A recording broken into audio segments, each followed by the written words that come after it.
Buenas tardes a todos los que habéis venido a este precioso espacio, al Espacio Fundación, todos los que están conectados online, que hay mucha gente conectada, según nos ha dicho los compañeros de Fundación. Yo soy Víctor Aguado, soy gerente de investigación y posicionamiento de marca para Telefónica, trabajo en el área de marketing global liderado por Rafa Fernández de Alarcón. Hoy tendrá una muy interesante conversación Rafa con Robert Waldinger. Estamos muy contentos por tener por fin a Robert Waldinger entre nosotros. Todos ya conocéis a Robert. Robert es profesor de Harvard, profesor psiquiatra, trabaja en el hospital de Massachusetts y sobre todo lidera un proyecto de investigación muy interesante de la Universidad de Harvard también, que habla sobre el bienestar humano. Es un estudio longitudinal que se lleva realizando 84 años con más de 720 familias, donde llegan a conclusiones sobre nuestro desarrollo, sobre la evolución de todas esas personas en todos estos años. Y han llegado a la conclusión de que las relaciones personales son la principal fuente de bienestar y de felicidad para el ser humano. Hoy vamos a hablar mucho de relaciones y lo que os preguntaréis, ¿cuál es la relación entre Telefónica y Robert? Pues bueno, tenemos una muy bonita relación que empezó en 2018. Telefónica reformuló su propósito de compañía, ese propósito que todas las marcas tienen en cuanto al beneficio que aportan en la sociedad más allá del beneficio económico. Llegamos a la conclusión de que nuestro propósito era hacer nuestro mundo más humano conectando la vida de las personas.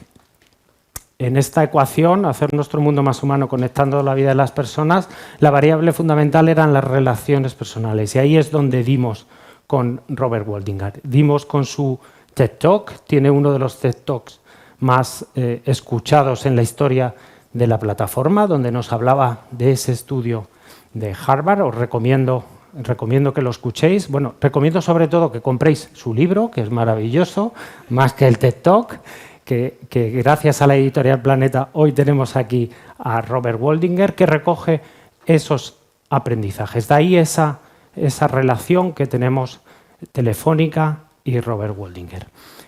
En Telefónica no solo reformulamos nuestro propósito, sino que también decidimos entender qué había detrás de ese propósito, detrás de esa variable fundamental que os digo de las relaciones personales. Y por eso realizamos una investigación cuantitativa y cualitativa bastante amplia sobre las relaciones personales. En este punto también Robert Waldinger y su estudio fue nuestra inspiración y luego se ve en los resultados porque se cruzan, hay muchos aprendizajes cruzados, muchas cosas que tienen mucho que ver entre un estudio y otro.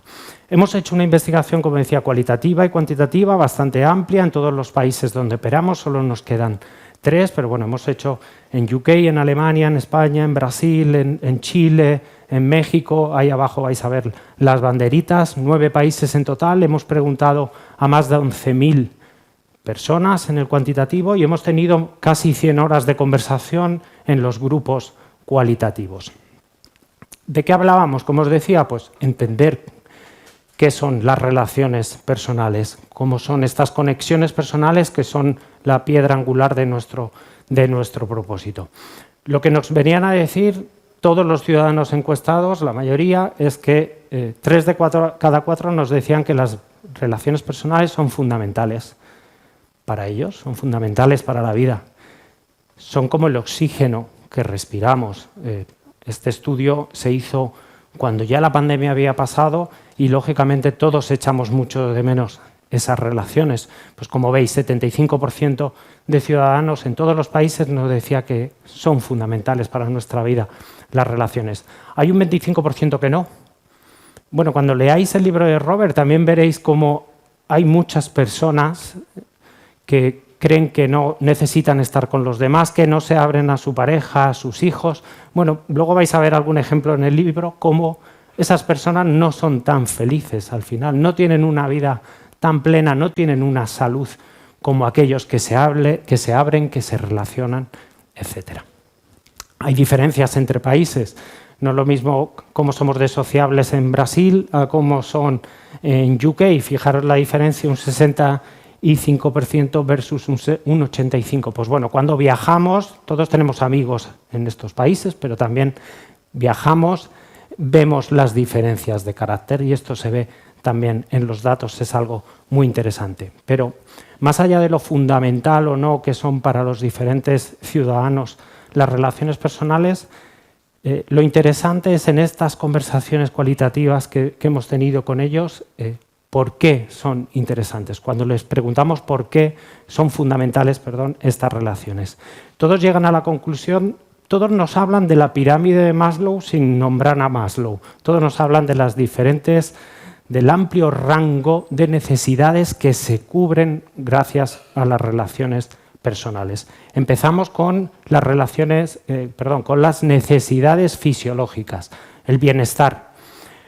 Los consumidores, los ciudadanos entrevistados nos decían que, que cuando estás bien relacionado tu cuerpo lo sabe, tu cuerpo lo nota, tu cuerpo lo expresa.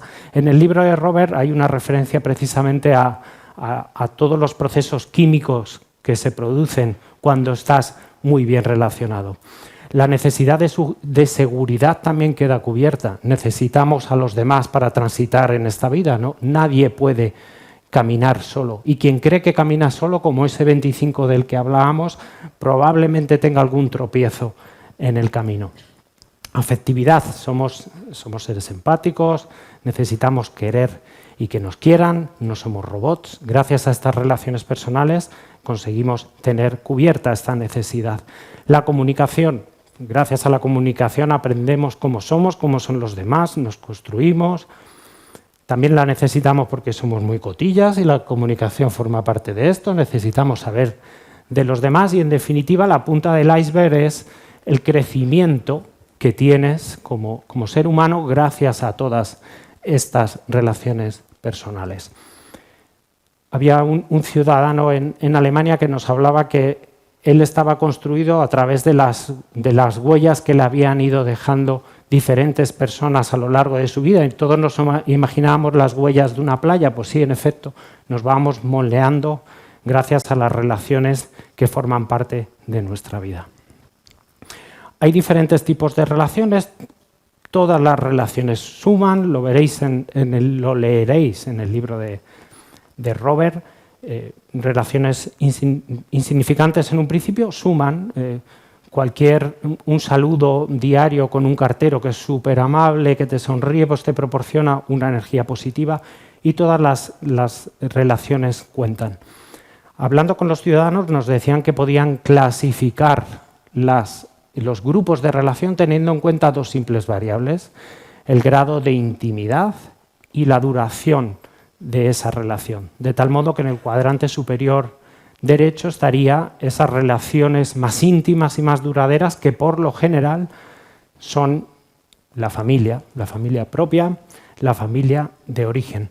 Pero también nos decían que estas fronteras eran muy débiles, muy finas, y ese cartero que te saluda todos los días, que es un ejemplo que tenemos en el libro de Robert, pues probablemente forma parte de ese cuadrante superior derecho, porque ya esa energía te ha hecho crear una relación un poco más íntima y un poco más duradera. Es cierto que hay un consenso en todos los países que los dos grupos de relación más importantes son la familia de origen y tu propia pareja, tu pareja e hijos. Lógicamente, a medida que nos hacemos más mayores, la propia pareja e hijos va cobrando más importancia, porque precisamente ya hemos formado, por lo general, nuestra propia familia y la familia de origen pasa a un segundo ámbito. Todas las relaciones cuentan, todas las relaciones positivas son muy buenas, pero es cierto que todos sabemos que hay unas relaciones que son más significativas que otras, unas relaciones que son de calidad. Pero aquí hay que introducir un tema que hemos hablado con los consumidores mucho, y es lo selectivos que somos a la hora de formar estas relaciones de calidad. El 83% de toda la muestra consultada nos decía que somos muy selectivos en formar estas relaciones significativas. Y cuando andábamos un poco en este dato, en las razones de por qué somos tan selectivos, llegamos a la conclusión de que las relaciones son los hiperconductores de la emoción. A través de las relaciones nos llega todo lo bueno o todo lo malo de esa persona que tenemos enfrente. En el libro de Robert se habla mucho de la energía.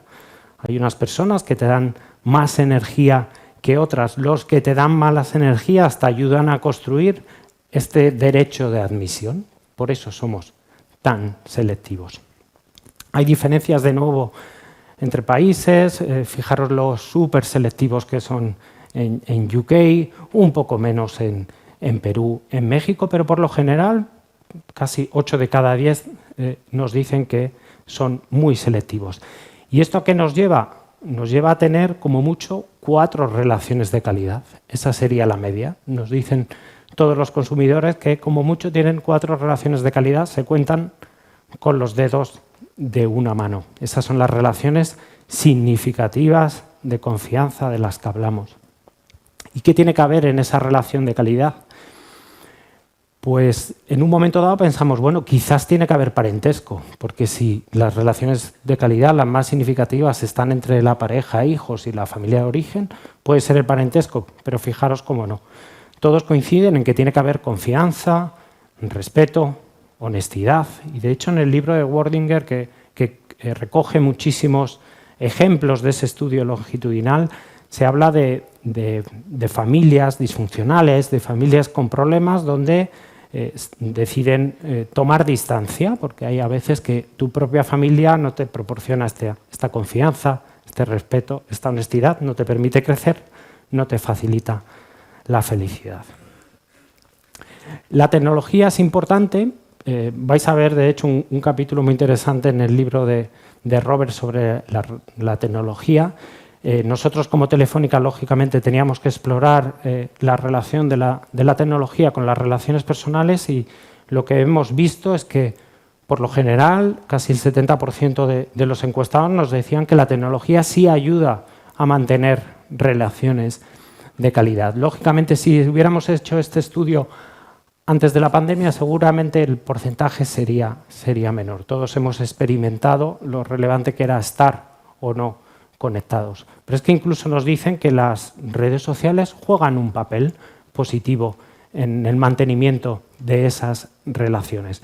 Lógicamente, cuanto más joven eres, más importante son la influencia de la tecnología.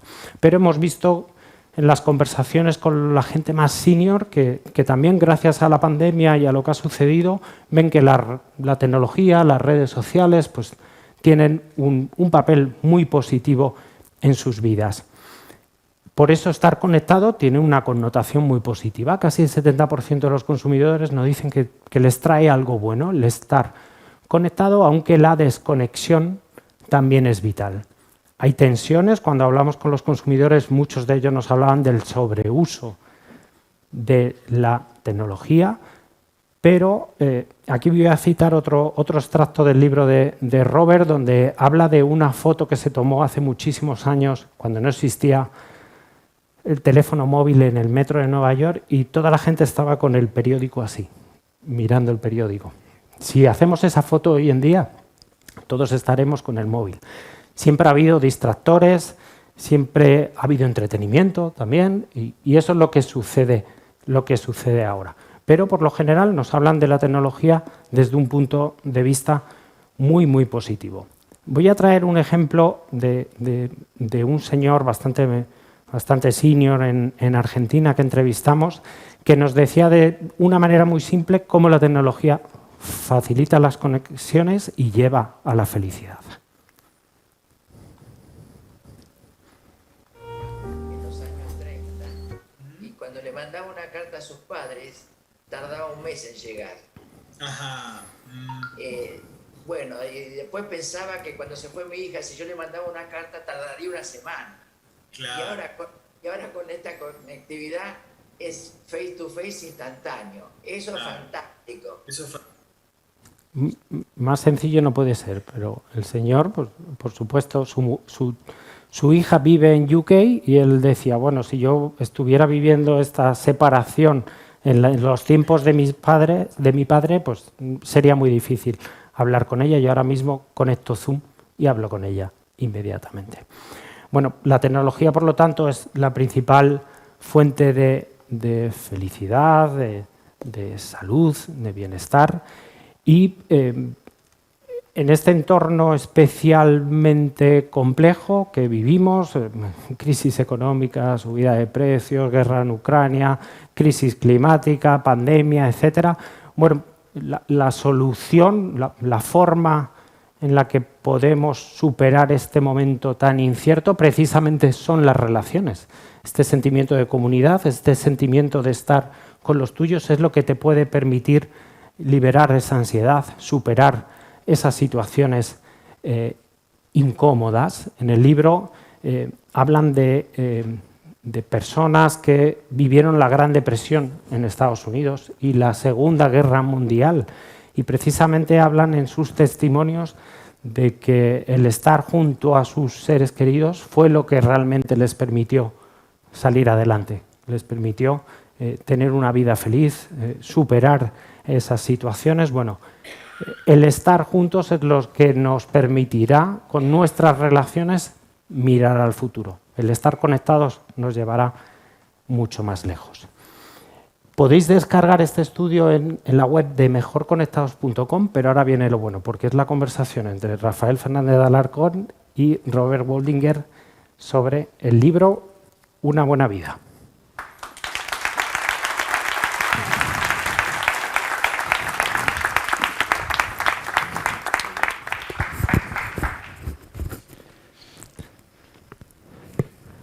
Gracias, Víctor. Well, thanks, Víctor. Hay traductores también, si alguien necesita, podéis pedir, ¿vale? Okay,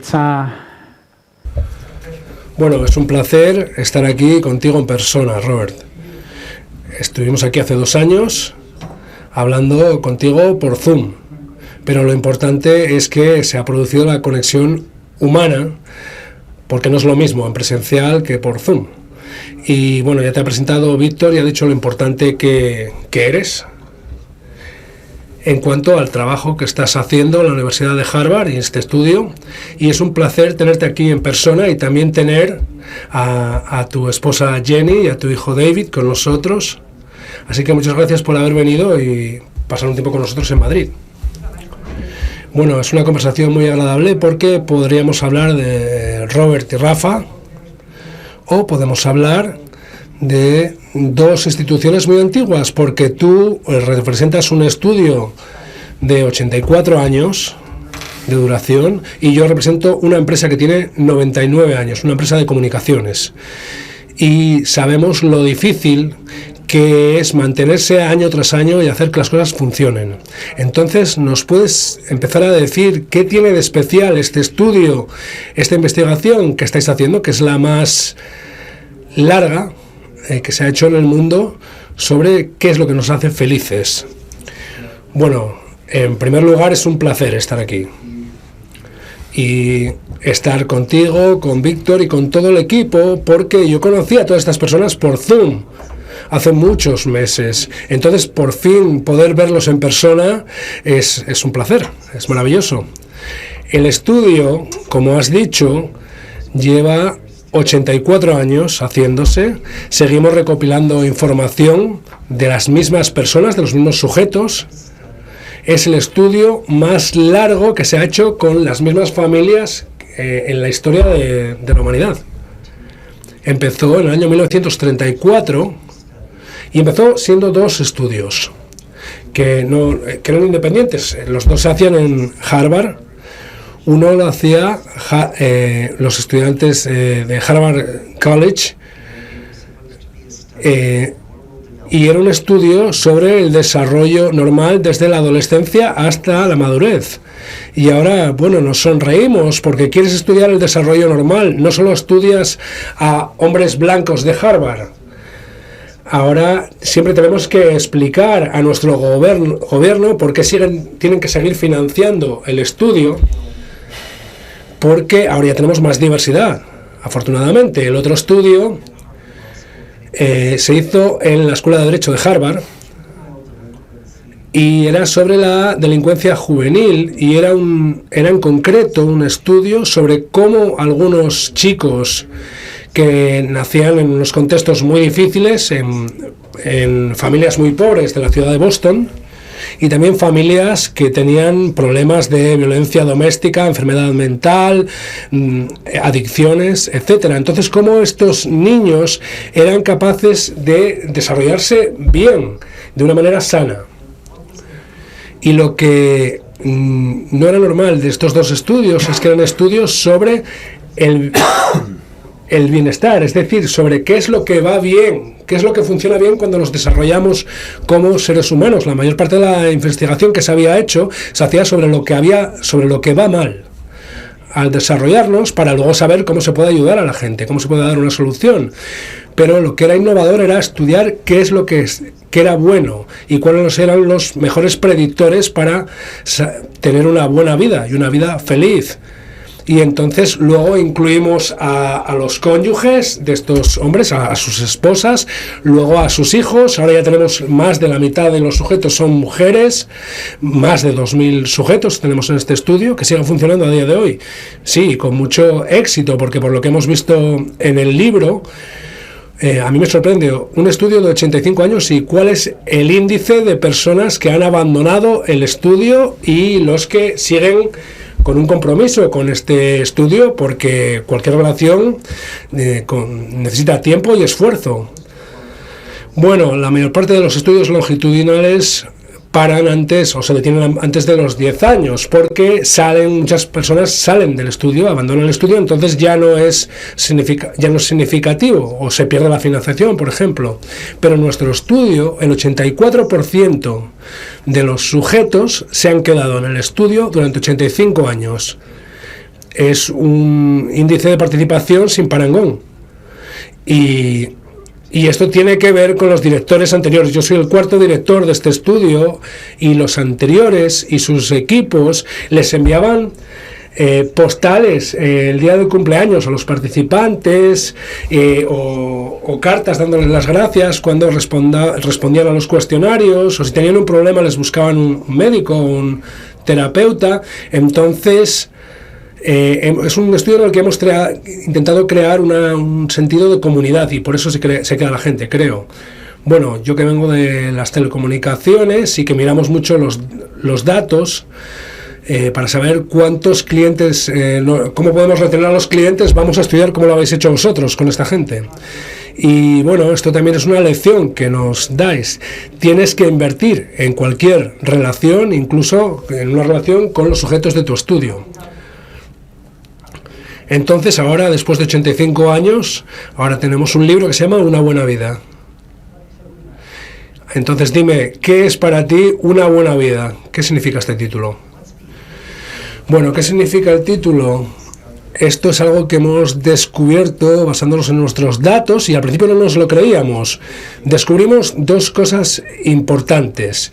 Una no va a ser sorprendente para nadie, que si nos cuidamos nuestra salud, esto va a significar que vamos a vivir más tiempo y más tiempo sin enfermedad. Esto no es una sorpresa, pero sí es importante. Es decir, no hay que fumar, no hay que tomar drogas, hay que comer bien, hay que hacer ejercicio.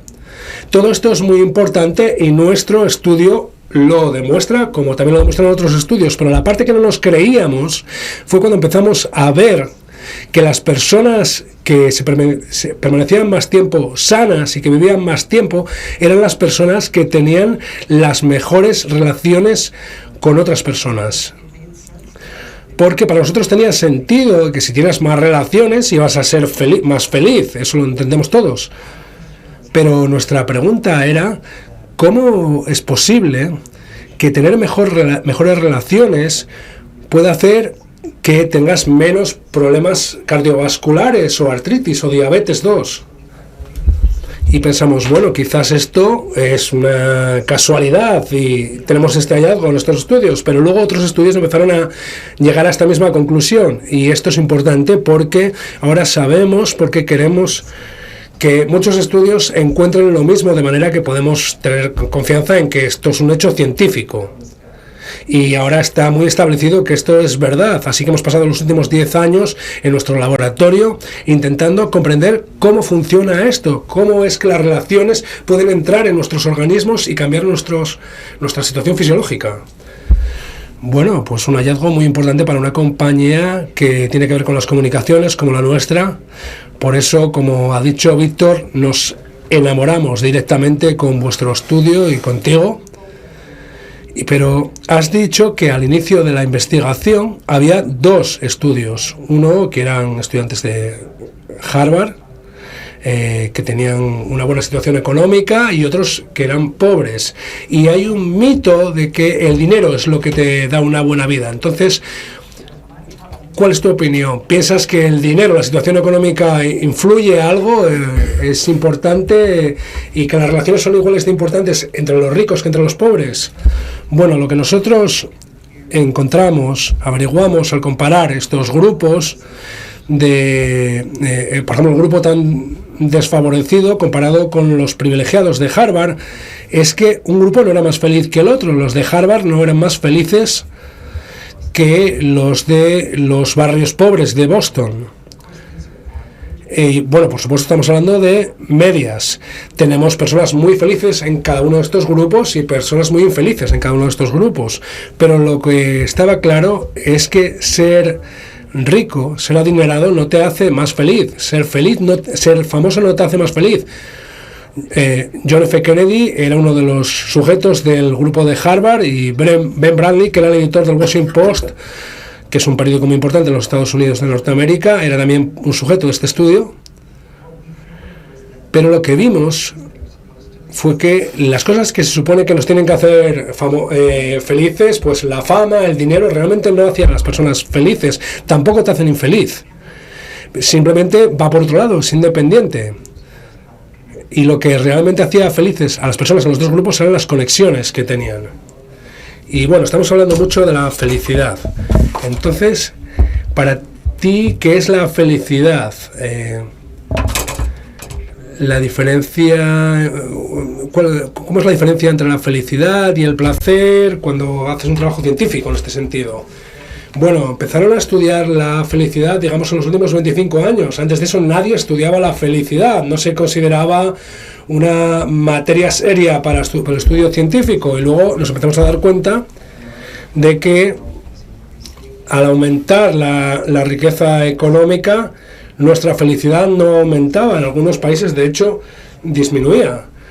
Y entonces, cuando estudiaron la felicidad, vieron que hay 2 categorías principales. Hay un tipo de felicidad que es la que llamamos la hedonista, el bienestar hedonista. Es decir, soy feliz ahora mismo, me lo estoy pasando bien, estoy feliz en esta conversación contigo.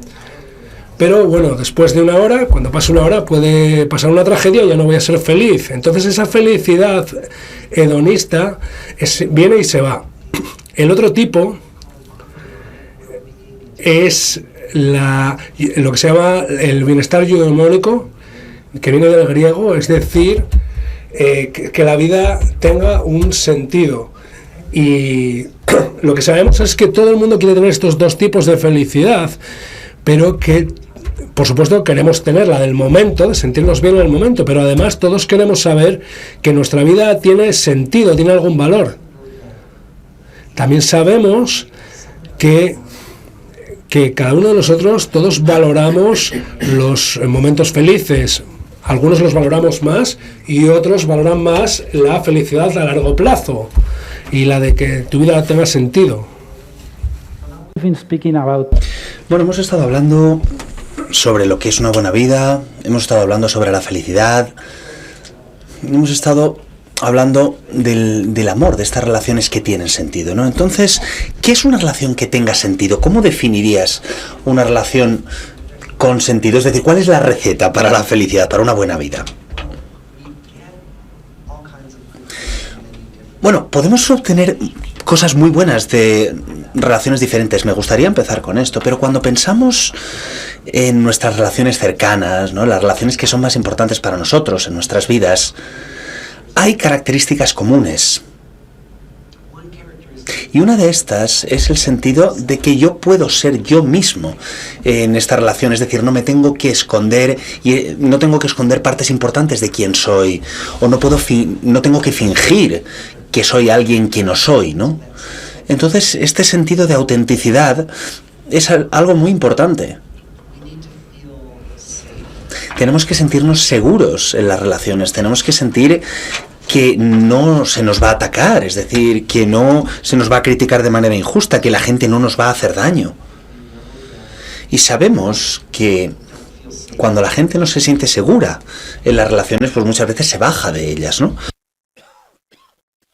Entonces la seguridad, la posibilidad de ser nosotros mismos, no lo sé, creo que otra de las cualidades que podemos ver, es un momentito igual por la ambulancia, bueno, venga. Otra cosa que vemos es que, bueno, vemos las relaciones, hemos observado las relaciones de la gente durante 85 años y hemos visto que lógicamente todo el mundo cambia constantemente. Es decir, estamos cambiando todo el rato. Entonces las mejores relaciones son relaciones donde la gente se permite cambiar. Y muchas veces, es decir, no solamente aceptan el cambio que ven en la otra persona, sino que lo respaldan este cambio. Y a menudo las relaciones que tienen la mayor dificultad son aquellas en las que la gente rechaza permitir a la otra persona cambiar y crecer y desarrollarse. Entonces, estas tres cosas diría que son tres de las cosas más importantes que hemos podido averiguar. ¿Vale? Esto sobre las relaciones cercanas, algunas pistas sobre este tipo de relaciones. Pero Víctor también habla sobre estas relaciones informales, un poquito más débiles, ¿no? ¿A día de hoy también aportan felicidad? ¿O estas relaciones no están teniendo un impacto de cara a tener una buena vida?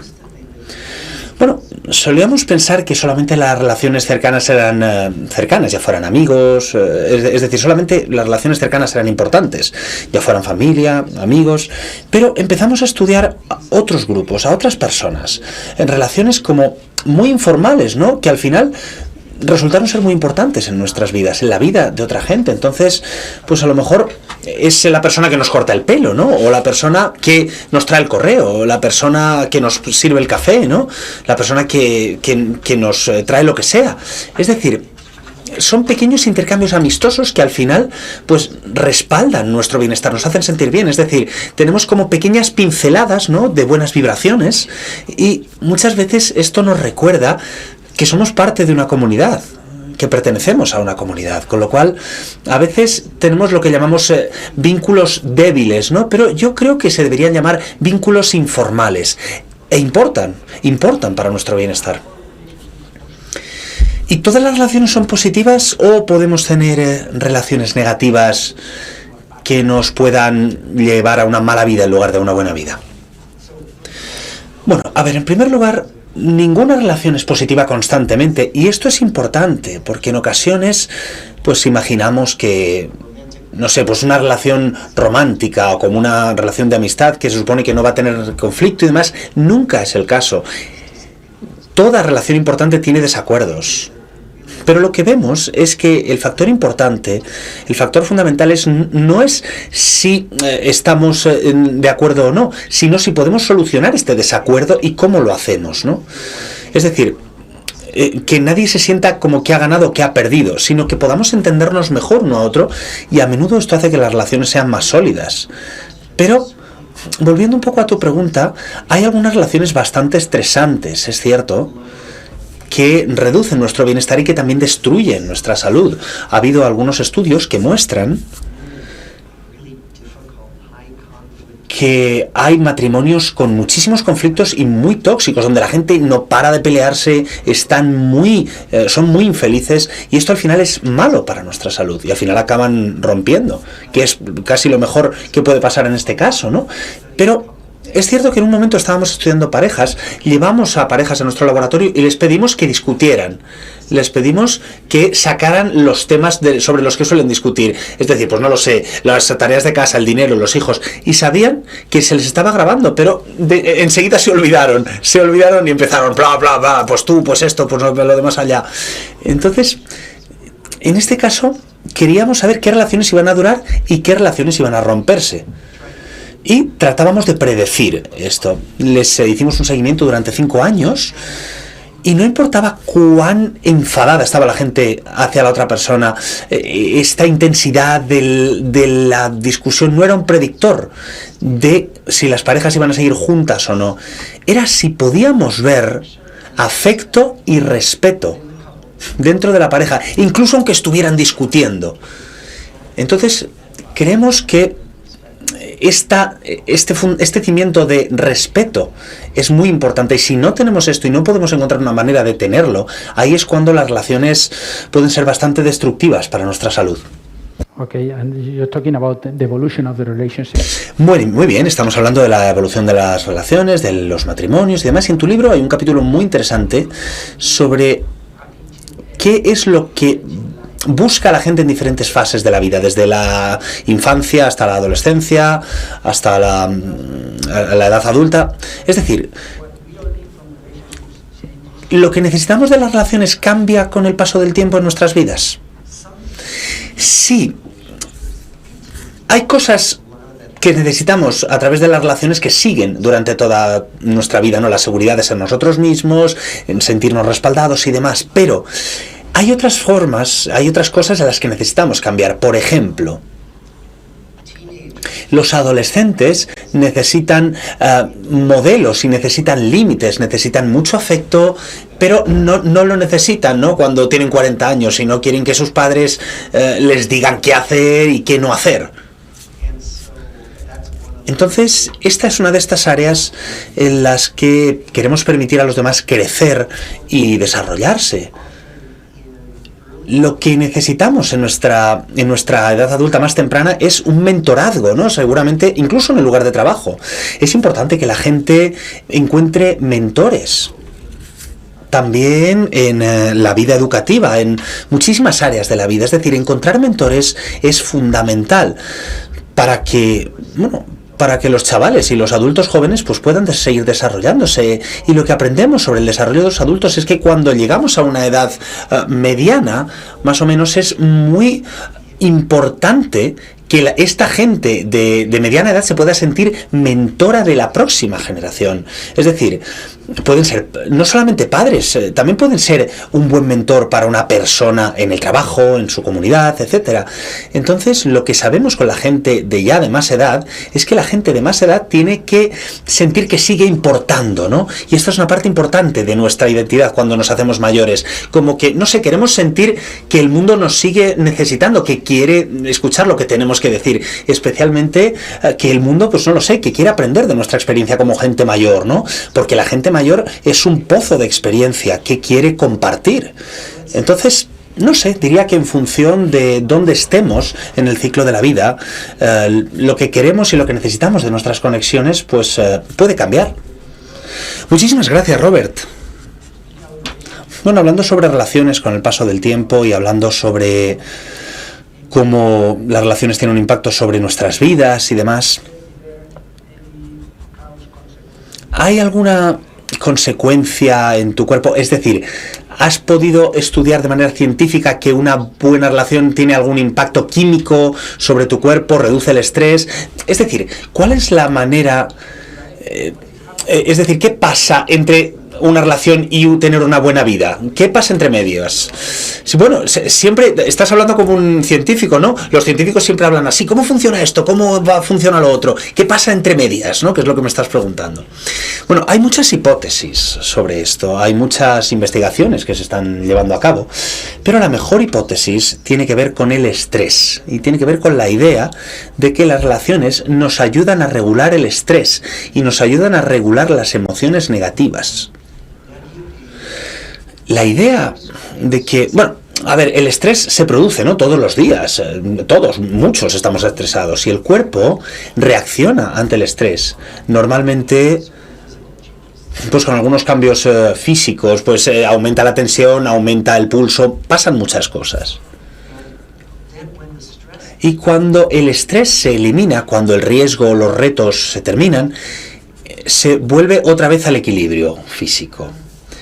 Entonces sabemos que cuando tenemos una buena relación, cuando hay un amigo al que podemos llamar y quejarnos sobre nuestro día horrible, o me puedo ir a casa y hablar con mi mujer, con Jennifer, literalmente podemos sentir como nuestro cuerpo se calma, como nuestro cuerpo vuelve al equilibrio.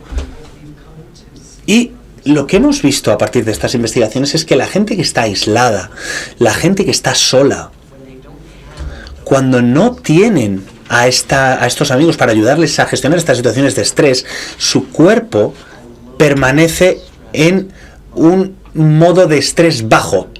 Significa que tienen más hormonas de estrés en circulación, un mayor nivel de inflamación, y al final esto acaba dando al traste con los sistemas biológicos y fisiológicos que tenemos en nuestro cuerpo. Esto desemboca en un cambio fisiológico, y esto al final puede acabar con muchos sistemas de nuestro cuerpo.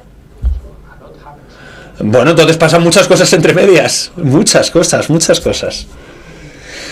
Vale, y tienes, bueno, esta mañana también hemos estado hablando sobre el hecho de que en algunas ocasiones estamos rodeados de gente que nos gusta, gente que habla de la manera en la que nos gusta hablar, piensa lo mismo a nivel político, a otro nivel. Es decir, ¿hay alguna prueba en el sentido de que tener relaciones más diversas es mejor para nuestra vida, o no tiene impacto el hecho de tener relaciones más diversas?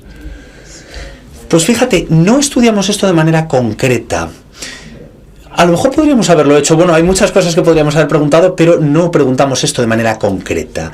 Lo que sabemos es que algunas personas de nuestro estudio son amigos y me dicen muchas veces, mira, este amigo me va a decir lo que piensa, incluso aunque no quiera escucharlo. Y a menudo hablan de esto como algo muy valioso. Es decir, un poco lo que estás señalando es que algunos de nuestros participantes nos han dicho que escuchar opiniones que no necesariamente quieres oír, pero que la gente, no lo sé, la gente te está intentando decir algo importante, esto tiene un gran valor, porque es complicado encontrar a gente que nos diga la verdad. Entonces creo que, no lo sé, creo que a partir de mi estudio no te puedo decir que sepa la respuesta. Bueno, entonces tenemos algo que hacer de la cara a los próximos 50 años. Esto es exactamente. Y hablando sobre el estudio, los hallazgos y demás, habéis estudiado a gente de dos áreas diferentes en Boston. Víctor ha compartido un estudio que se ha hecho en Europa y en América Latina. ¿Crees que los hallazgos son universales? ¿Crees que esto se puede aplicar a cualquier lugar del mundo? ¿Has buscado diferentes estudios, diferentes áreas que han confirmado lo que habéis estudiado en Boston, que a lo mejor podría funcionar aquí en Madrid o en Sao Paulo, en Buenos Aires? Esto es muy importante, efectivamente, porque estamos estudiando a gente que ha crecido en los Estados Unidos, con lo cual, bueno, es una muestra bastante limitada. Y lo que hicimos fue asegurarnos de analizar otros muchos estudios para, por ejemplo, en temas raciales, con diferentes grupos raciales, blancos, negros, gente de diferentes etnias. Entonces, no podemos decir que haya hallazgos universales, es decir, tratamos de no presentar hallazgos que sean concretos de una población específica, perdón. Pero es cierto que puede haber hallazgos concretos de una generación específica, ¿no? Entonces, hay dificultades a la hora de lanzar estudios. Muchas veces solamente puedes estudiar a gente que ha nacido en un periodo concreto o en 2 generaciones, puedes estudiar incluso a sus hijos, pero, por ejemplo, estábamos estudiando la generación del baby boom y la de la Segunda Guerra Mundial en este momento. Entonces, lo que no sabemos es cómo se diferencia la experiencia en estas generaciones. Entonces, necesitamos analizar otros estudios para poder aprender de ellos. Bueno, y si hablamos del futuro a nivel incluso de distribución geográfica, de lo que estábamos comentando, vivimos en épocas muy diferentes, la Segunda Guerra Mundial, los baby boomers. ¿Crees que en un futuro con mucha tecnología, las relaciones van a seguir siendo la clave del éxito para una buena vida? ¿O las cosas van a cambiar? Lo espero que sí. Creo que estamos todos preocupados en este sentido. Bueno, nosotros estudiamos relaciones y siempre estamos viendo que estamos en medio de una revolución digital, estamos en medio de la llegada del metaverso y vamos a pasar tiempo con gafas de realidad virtual o incluso con implantes cerebrales en un mundo imaginario, en un mundo digital, en fin. Mi sensación es que siempre vamos a necesitarnos unos a otros, porque al menos durante los próximos 1000 años, porque evolucionamos para ser animales sociales. Creo que hay muchas teorías sobre la evolución que indican que si el sentido de la evolución es pasar nuestros genes de generación en generación, es más probable que los podamos seguir pasando generación tras generación si estamos en grupo, porque es más seguro, vivimos más tiempo si estamos en grupos. Entonces creo que la selección natural ha funcionado de tal manera que somos todos animales sociales. Y este es uno de los motivos por los que creemos que el aislamiento social es un elemento de tanto estrés. Porque en los tiempos prehistóricos, si estabas solo, era literalmente un peligro para tu vida, ¿no? Podías morir. Y entonces creemos que esta forma en la que hemos evolucionado como seres humanos significa que vamos a necesitar el contacto humano como fuente de bienestar en el futuro. Pero la pregunta es, ¿cómo va a ser esto cuando... Bueno, pues mira, cuando te conocí por Zoom, mira, y la verdad es que nos caímos muy bien en Zoom. ¿Qué significa esto, no? Y ahora nos vemos en persona. En fin, los investigadores están intentando entender qué es lo que se filtra cuando estamos en un mundo digital y cuáles son algunas de las ventajas de esta conexión digital, con lo cual tenemos mucho más que aprender sobre todo esto. ¿Y estáis analizando de alguna manera el impacto de la tecnología en las relaciones, para bien o para mal? Es decir, Víctor ya lo ha comentado, ¿no? Hace algunos años leíamos los periódicos en el metro y ahora mismo estamos todos con el teléfono móvil. ¿Esto es positivo, negativo? ¿Cómo afecta esto a las relaciones? ¿Se puede estudiar esto en vuestro estudio? Mira, ahora mismo estamos recopilando datos porque estamos preguntando a la gente sobre sus experiencias en redes sociales y cómo las utilizan, ¿no? Y otra investigación ha empezado a mostrarnos que, bueno, en primer lugar sabemos que las redes sociales, el mundo digital está aquí para quedarse. Es decir, estas pantallas a las que somos totalmente adictos no se van a marchar. Con lo cual la pregunta es, ¿importa cómo utilicemos el mundo digital? ¿Importa cómo utilicemos las redes sociales? Y vemos que importa. Hasta ahora las investigaciones sugieren que si utilizamos Internet de manera activa para conectar con otras personas, esto aumenta el bienestar. Y el mejor ejemplo que tengo es un amigo mío, por ejemplo, que durante la pandemia volvió a entrar en contacto con sus amigos de cuando era un niño, cuando tenía como 8 años, ¿no? Y se volvió a poner en contacto con ellos en Facebook y empezaron a tomar café todos los domingos por la mañana por Zoom. Y están encantados de haberse vuelto a encontrar.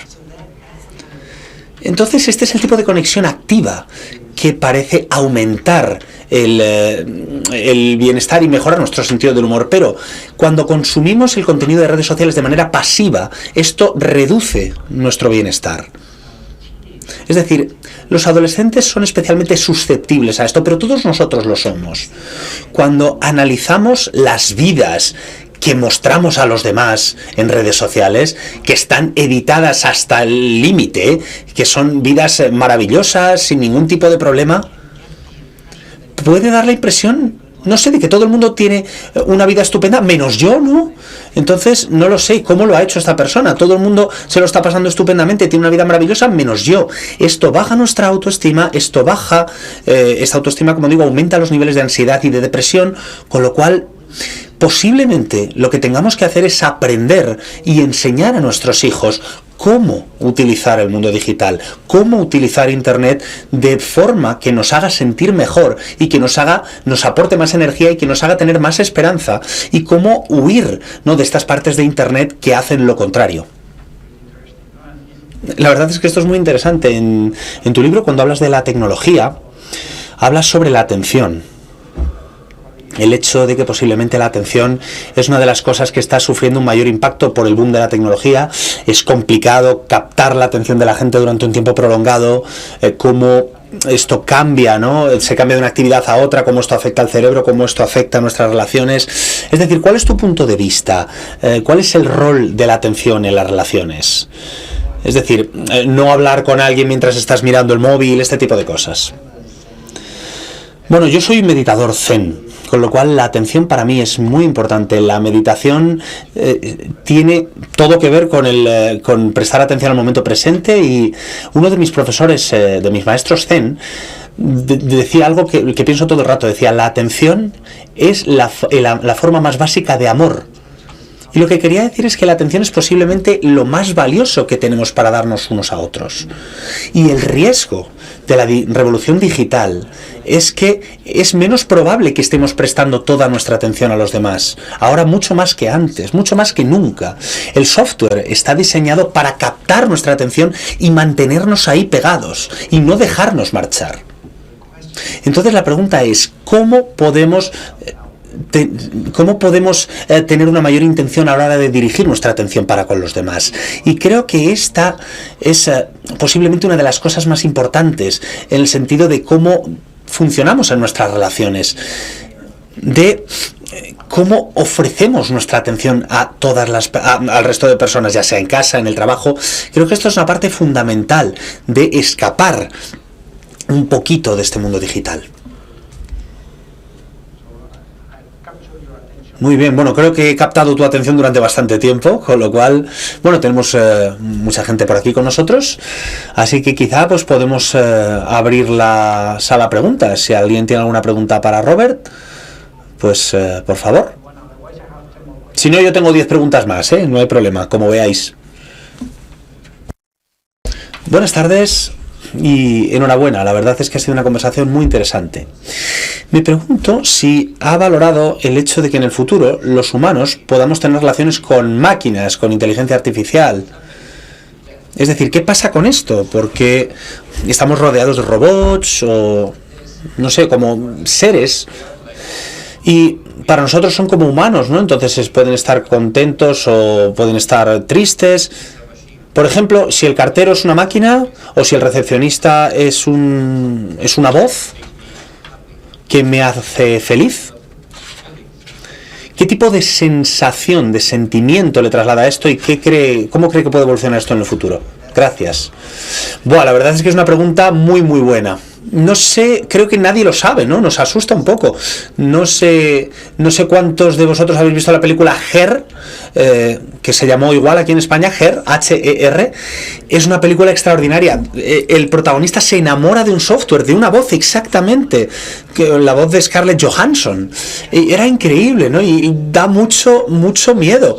Y al final se da cuenta de que se ha marchado y que está teniendo relaciones con millones de personas.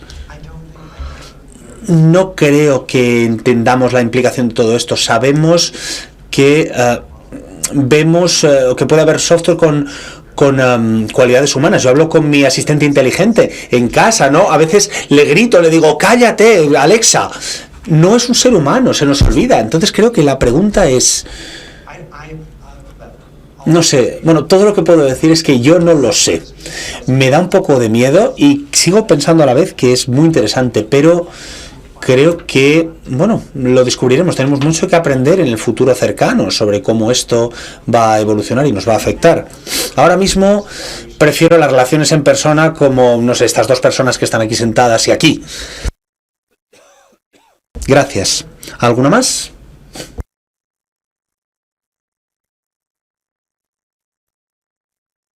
Bueno, muchísimas gracias. En primer lugar, me gustaría darle las gracias a Robert Waltinger por estar aquí. Es un placer tenerle aquí.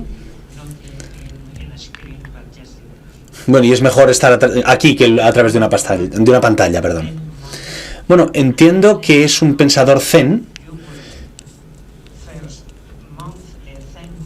Y me gustaría saber si fue pensador zen antes del estudio o si se convirtió en pensador zen después de los hechos que encontró en sus investigaciones. Bueno, a ver, yo no empecé a practicar el zen hasta después de empezar esta investigación. Y me ha interesado el budismo desde hace muchos años, pero nunca había desarrollado una práctica profesional, digamos, y ahora he encontrado un grupo con el que puedo meditar todos los lunes por la tarde. Está muy cerquita de mi casa y encontré un maestro allí, un maestro muy bueno. Entonces, estas dos cosas me ayudaron a establecer una práctica regular y ahora ahora participo más en la meditación Zen. Pero diría que practicar la meditación Zen tiene influencia sobre el tipo de preguntas que planteo en mi investigación y esto influye sobre el tipo de trabajo que hago con mis trabajos como psiquiatra, con lo cual ha sido una parte muy importante de mi vida laboral, al igual que de mi vida personal. We have one question there. Tenemos una pregunta allí, otra más. One there, one there.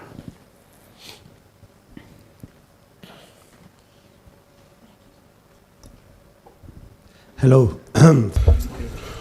Hola, gracias por la conversación, ha sido muy interesante. Siguiendo con la pregunta anterior, ¿hay alguna reflexión en su estudio sobre la conexión entre la felicidad y la práctica espiritual o la religión espiritual? Pero bueno, con el ámbito espiritual, ¿hay alguna reflexión sobre esto en el estudio? Sí, en nuestro estudio miramos en los dos grupos que teníamos en la primera generación al principio, porque les preguntábamos, ¿es usted religioso o tiene alguna práctica espiritual? Algunos decían que sí, otros decían que no. Y los grupos no eran diferentes en su nivel de felicidad. Yo pensaba que lo podrían haber sido, y en otros estudios sí que había un poco más de felicidad en las personas que tenían creencias religiosas. En otros estudios no se ve esa diferencia, y muchos de los sujetos de nuestros estudios que sí que tenían una práctica religiosa, espiritual, decían que les servía de apoyo en los momentos difíciles y por lo tanto que era un beneficio para su vida. Pero no encontrábamos diferencias entre los grupos que tenían práctica religiosa y los que no. Parece que tenemos otra pregunta ahí. Bueno, muchas gracias por su intervención, ha sido muy interesante. Y le quiero preguntar si piensa que ser feliz puede ser una decisión que tomamos, porque a veces te centras en lo que te falta en lugar de pensar en dar las gracias por lo que eres, por lo que tienes, por la gente que tienes a tu alrededor. Bueno, una pregunta extraordinaria. Sí, bueno, hemos investigado sobre esto. Hay un estudio que dice que la mitad de nuestra felicidad es algo genético, lo traemos innato, es nuestro temperamento, y nosotros conocemos personas que siempre están felices, otras que siempre están tristes, no, al margen de lo que les pase. Y bueno, eso es la mitad, y luego se supone que el 10% de nuestra felicidad viene de nuestras circunstancias vitales, y luego el 40% de nuestra felicidad parece que la podemos controlar. Y ahí esto tiene que ver con lo que has dicho, es decir, esta idea de podemos empezar a darnos cuenta de lo que tenemos, porque los humanos somos muy buenos para buscar qué es lo que va mal en nuestras vidas. Y esto, bueno, es adaptativo. Por razones evolutivas, estamos mirando lo que tenemos alrededor para ver los problemas que hay. Entonces tenemos un sesgo para fijarnos en lo que va mal en nuestras vidas. Pero esto no es bueno para hacernos felices. Entonces, ahora hay mucho interés en la práctica de la gratitud. Y la práctica de la gratitud es simplemente la práctica de, en lugar de estar sesgado para ver todo lo negativo, pues intentar ver lo positivo, las cosas que son positivas. Por ejemplo, ahora mismo, pues tenemos un techo sobre nuestras cabezas, no nos está lloviendo encima, no hay una temperatura, la temperatura está muy bien aquí dentro. Nos sentimos bien, la mayoría de nosotros somos capaces de estar atendiendo unos a otros, por lo tanto están pasando muchas cosas buenas ahora mismo, pero a veces lo damos por como que es lo normal, pero a veces nos tenemos que fijar, hacer un esfuerzo para fijarnos en lo que va bien. Por ejemplo, en las relaciones. Una de las cosas que hablamos en el libro es la idea de que nos podemos preocupar mucho de lo que hacen nuestros amigos o nuestra pareja que está mal, y decimos, bueno, pues fíjate en tu pareja cuando está haciendo algo bien y céntrate en eso, centra tu atención en eso. Es una forma de gratitud, de practicar la gratitud. Y lo que sabemos, cuando hemos investigado sobre esto con muchas personas, es que cuando las personas hacen estas prácticas de gratitud, activamente empiezan a sentirse mejor, más felices. Tenemos otra pregunta ahí. Hola, muchas gracias, Robert, por haber venido. Bueno, como hay muchos investigadores que han investigado la felicidad y llegan a la conclusión de que el 50% de la felicidad es genética. ¿Tú has llegado a la misma conclusión en vuestro estudio? Bueno, nosotros no hemos estudiado eso concretamente. La pregunta es importante. La persona a la que yo he mencionado, que habla de esta cifra del 50%, es de una psicóloga que es Sonia Lubomirsky, que está en California.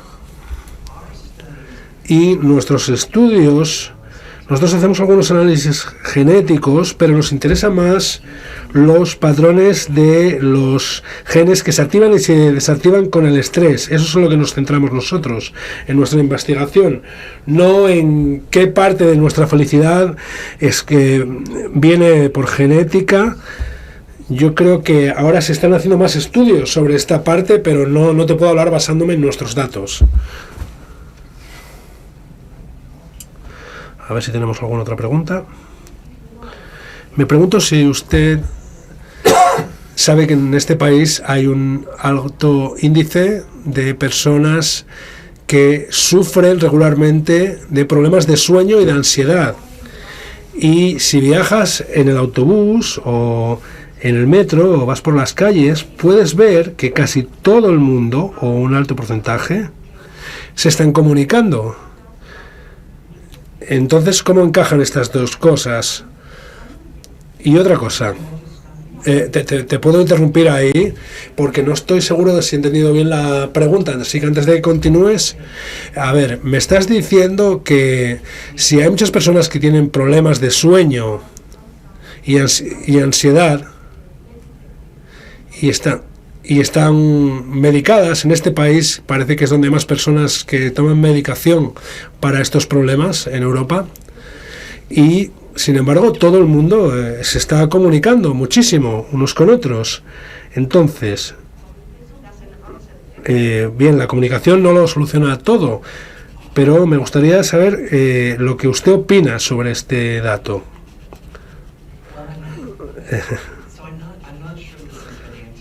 Bueno, no sé si le voy a responder, si voy a ser capaz de responder. Pero, por ejemplo, en la depresión es un problema muy común en el mundo en el que vivimos. La ansiedad también es muy común. 1 de cada 5 humanos en su vida va a tener un episodio de depresión. Entonces, la medicación puede ser muy útil para estos problemas. Esto, sin embargo, es diferente a comunicarse con otras personas. Sabemos que las relaciones pueden ayudar a nuestro estado de ánimo, nos pueden ayudar a aliviar la depresión y la ansiedad, y por eso la psicoterapia puede ser muy útil. Porque las personas pueden llegar con problemas de ansiedad, de depresión, de falta de sueño a un terapeuta y recibir ayuda. A veces necesitan medicación y a veces necesitan psicoterapia. A veces necesitan ambas cosas y a veces pueden mejorar simplemente hablando con sus familiares.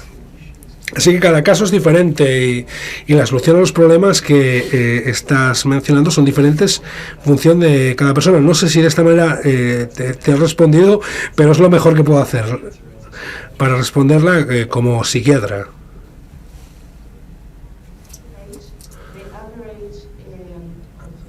Bueno, se ha mencionado que la media, la cifra media de individuos que tienen buenas conexiones es 4. Usted no ha hablado de esta cifra porque si 4 parece que no son muchos, pero por otro lado me estaba preguntando, ¿has que usted ha mencionado, y lo admiro, el respeto de las personas, de unos a otros, y cómo respetan los cambios de los demás y cómo de esta manera pueden mantener las relaciones. Yo esto no lo he visto tanto, entonces he llegado a preguntarme si el problema tiene que ver con la aceptación más que... Porque, bueno, nos comunicamos con muchas personas, pero, dejamos un espacio para las dificultades, pero sí hemos tenido muchas conexiones en la vida, y entonces luego podemos ver que van bajando según vamos evolucionando. Bueno, has dicho muchas cosas a la vez.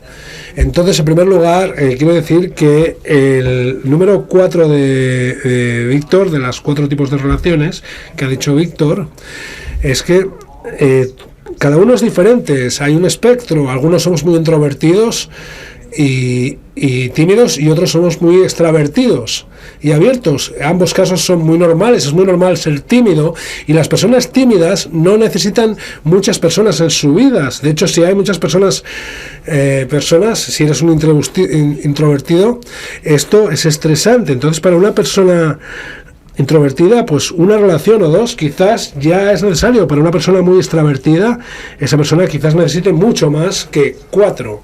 Entonces, lo que sabemos cuando estudiamos muchas vidas es que hay unos números que son medias, como los datos que ha dado Víctor, pero que un caso no explica todos los casos, la situación de cada uno somos un caso diferente.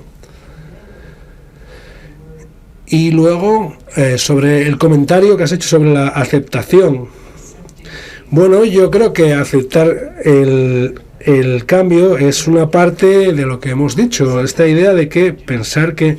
Yo, por ejemplo, hago práctica de meditación. A veces medito en todos los minutos pensando... Cuando pienso que alguien quiero que cambie. Y luego en la práctica de esta meditación lo que me dice es que esto nada más vale para ser infeliz. Estar sentado y pensando conmigo, yo quiero que tú cambies, que seas diferentes. Pues esto es una receta para la infelicidad. Y entonces la aceptación nos puede aliviar este malestar cuando estamos insistiendo en que los demás cambien. Muchas gracias, Robert. Tenemos tiempo para una última pregunta. Y luego, tendremos que cortar. Podríamos quedarnos aquí durante horas, pero es el momento. Le quiero dar las gracias por estar aquí hoy. Mi pregunta es: ¿cuán relacionados están la felicidad y la conectividad? Ya lo he comentado un poquito en su charla, pero no sé si esto se reduce al uso que hacemos de la tecnología o hay algo más. Bueno, para mí, en términos de la información que sea a través de mi investigación, tiene que ver con la conectividad de muchas maneras diferentes, ya sea en la vida real o a través de Internet. Entonces, la forma en la que utilizamos Internet es lo que puede marcar la diferencia, porque todos tenemos que tener este sentimiento de pertenencia, ¿no? Este sentido de tener conexiones con otras personas para sentirnos bien con nosotros mismos y para sentirnos como que, no sé, el mundo es un lugar seguro, ¿no? Entonces creo que esta conectividad es muy importante. Mira, te voy a poner un ejemplo. Cuando la mayor parte de la gente de nuestro estudio eran niños durante la Gran Depresión, y luego muchos fueron a la Segunda Guerra Mundial, fueron soldados. Y cuando años después le preguntamos a esta gente, ¿cómo saliste adelante después de estos momentos tan complicados, Segunda Guerra Mundial, Gran Depresión? Todo el mundo hablaba de otras personas. La gente decía como, pues mira, durante la depresión nuestro vecino compartía todo lo que tenía, incluso aunque no tuviéramos mucho.